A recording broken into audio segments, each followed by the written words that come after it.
warahmatullahi wabarakatuh. Perkenalkan, saya Nindya Priliwahtiar, NIM 210404502018 dari kelas BK 4A. Di sini saya akan menjelaskan dua materi. Yang pertama itu konseling direktif, konseling non-direktif, dan konseling eklektik.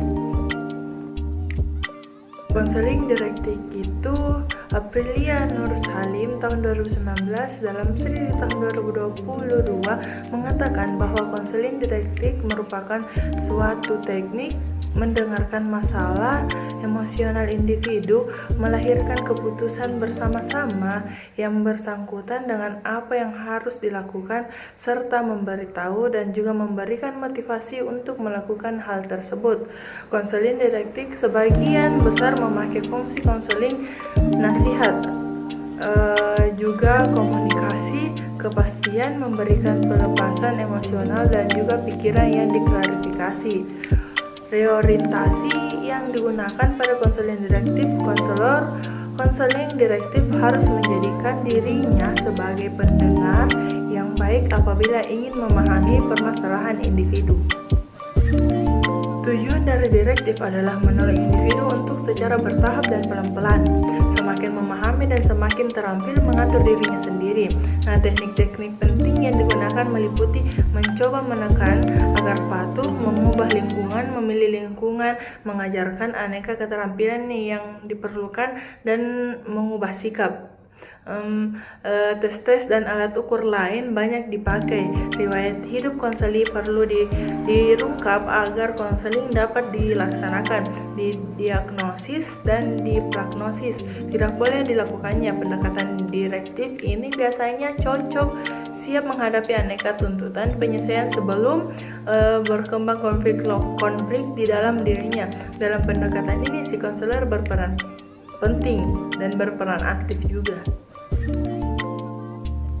Berikut ini beberapa ciri-ciri konseling direktif, yaitu yang pertama adalah konselor memegang sebagian besar tanggung jawab mengenai keputusan dan pemilihan untuk memecahkan masalah konseli. Yang kedua adalah konseli dapat menerima cara pendekatan ini, khususnya mengenai cara dan sifat hubungan dalam proses konseling dengan cara pendekatan yang sifatnya langsung dan memimpin. Yang ketiga adalah konselor mengumpulkan informasi mengenai masalah konseli. Yang keempat adalah konseli hanya melengkapi informasi dengan mengikuti tes, mengisi daftar pribadi dan sebagainya. Yang kelima adalah konselor mempelajari data-data dan menafsirkan data-data tersebut. Yang keenam adalah konselor bersama konseli mempelajari bersama informasi, menganalisis sebab-sebab kesukaran pribadinya, dan kemudian bersama-sama merumuskan keputusannya. Nah, kemudian konseling non-direktif. Konseling non-direktif atau konseling yang berpusat pada siswa muncul akibat kritik terhadap konseling direktif atau konseling berpusat pada konselor.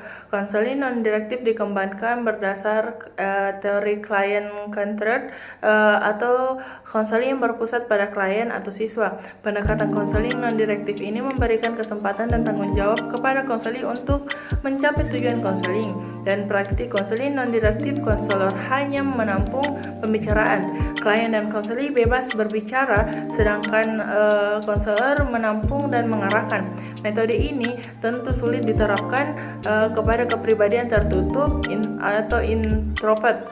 Pada klien siswa yang kepribadian tertutup biasanya pendiam dan sulit diajak bicara. Nah, cara ini belum bisa diterapkan secara efektif pada murid sekolah dasar dan dalam keadaan siswa SMP. Metode ini bisa diterapkan secara efektif untuk siswa SMA dan mahasiswa di perguruan tinggi.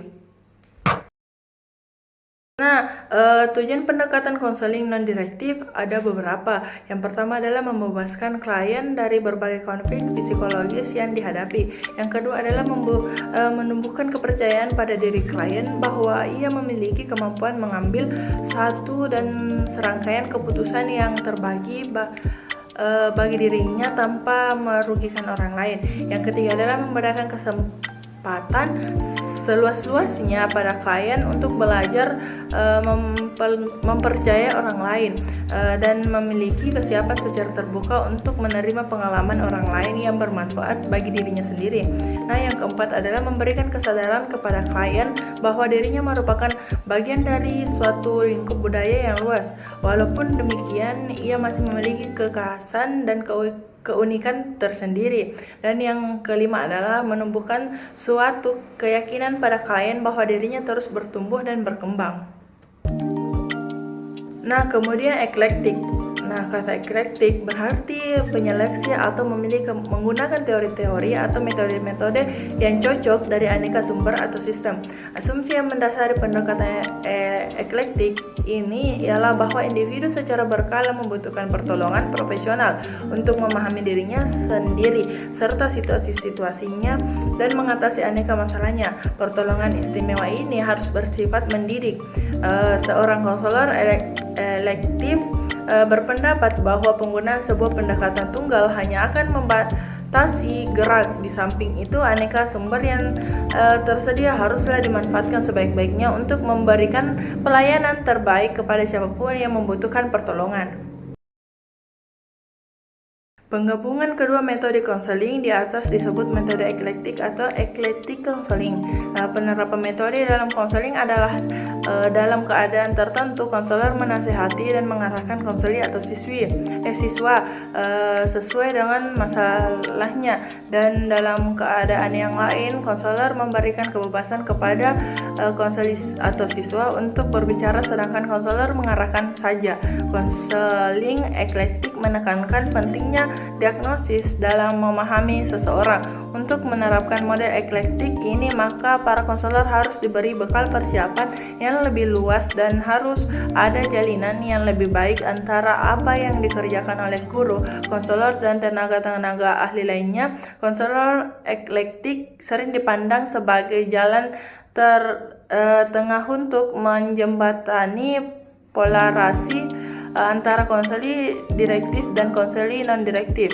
Untuk menerapkan model eklektik ini, maka para konselor harus diberikan bekal persiapan yang lebih baik, luas, dan harus ada jalinan yang baik antara apa yang dikerjakan oleh guru, konselor, dan tenaga ahli lainnya. Konselor eklektik sering dipandang sebagai jalan tengah untuk menjembatani polarisasi setara konseli direktif, konseling, dan non-direktif. Nah, adapun perbedaan direktif, konseling, dan non-direktif dan eklektik. Nah, 3 proses konseling utama digunakan dalam terapi adalah konseling direktif, non-direktif, dan eklektik. Setiap metode berbeda. Pembedaan utama adalah tingkat partisipasi pasien di sini. Meskipun konseling terarah dan non terarah adalah metode yang paling banyak digunakan, konseling eklektik juga semakin populer. Seperti yang dinyatakan sebelumnya, kesamaan antara konseling direktif dan non-direktif berakhir ketika sampai pada pertanyaan tentang siapa yang mendikte kecepatan sesi terapi. Ketika terapi mengarahkan proses terapi itu dikenal sebagai terapi direktif.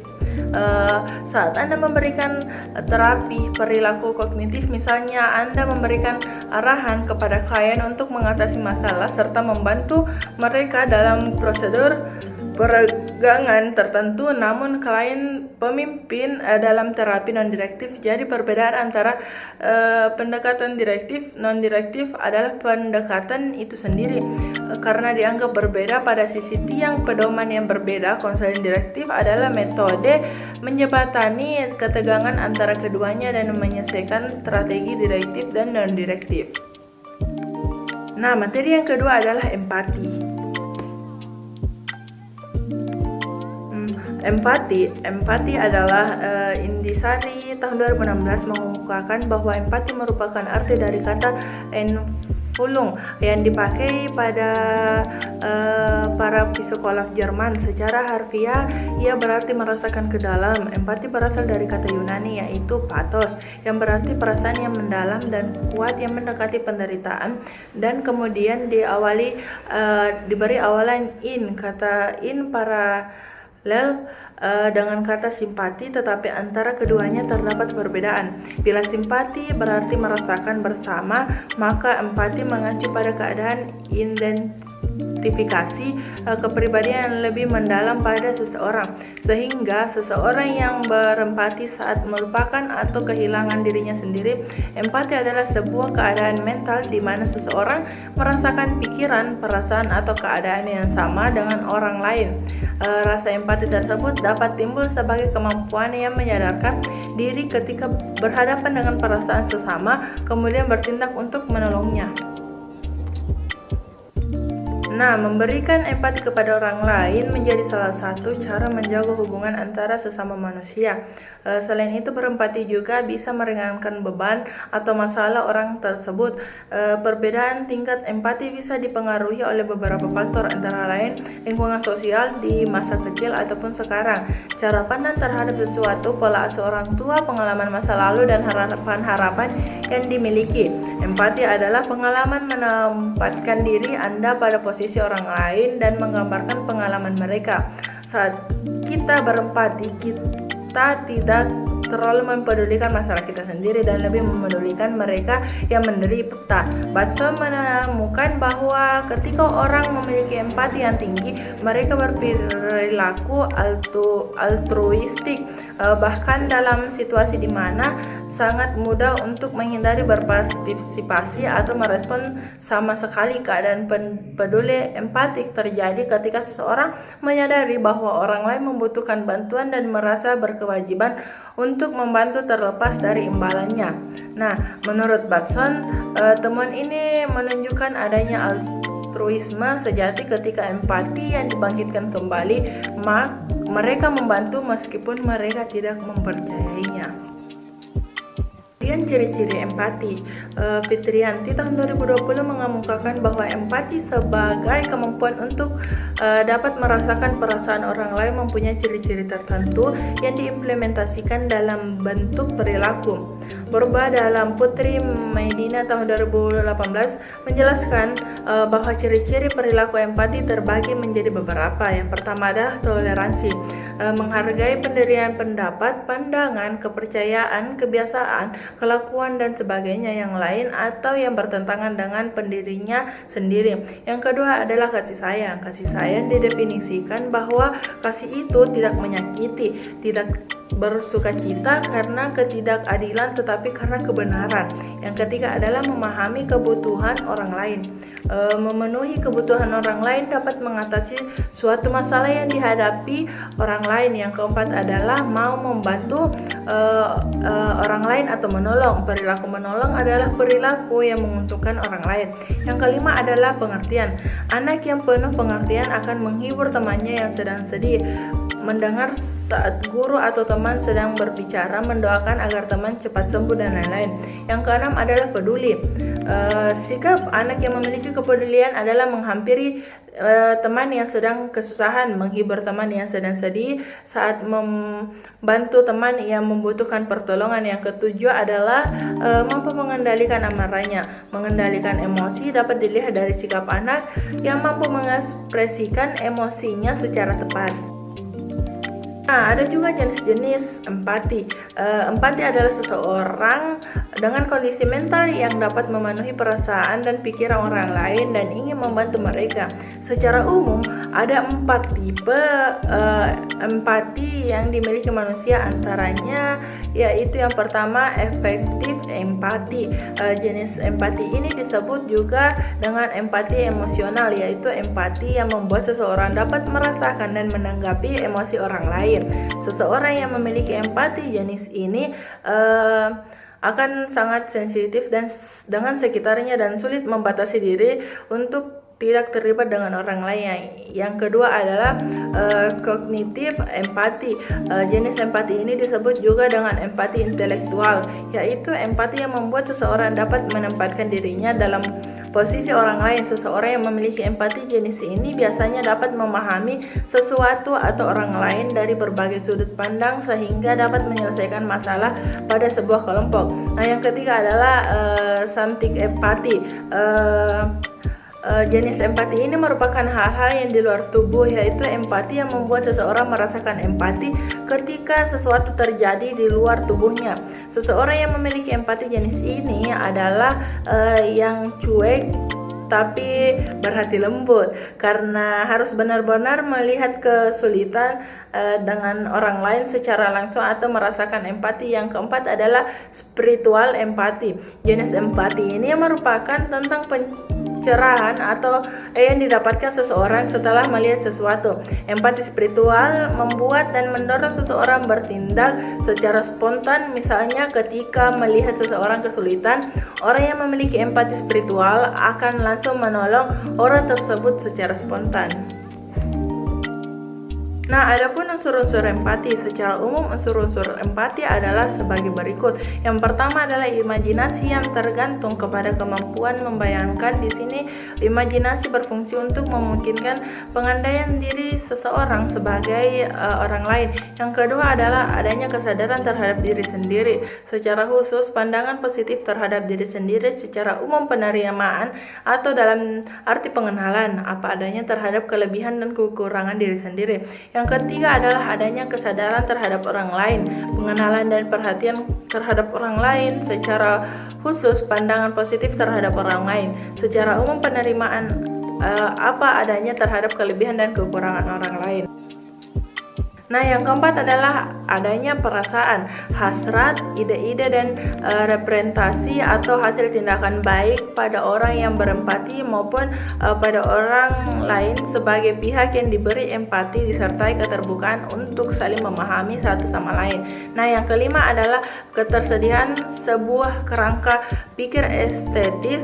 Ini merupakan dasar untuk menampilkan respon yang dianggap pantas dan memadai agar kesesuaian antara orang yang berempati, orang yang menjadi sasaran empati dapat tercapai, atau agar tidak menjadi pelanggaran privasi atau perilaku sok tahu. Kerangka pikir estetis selalu mengatur pada budaya masyarakat dan konteks zaman. Yang keenam adalah ketersediaan sebuah kerangka pikir moral.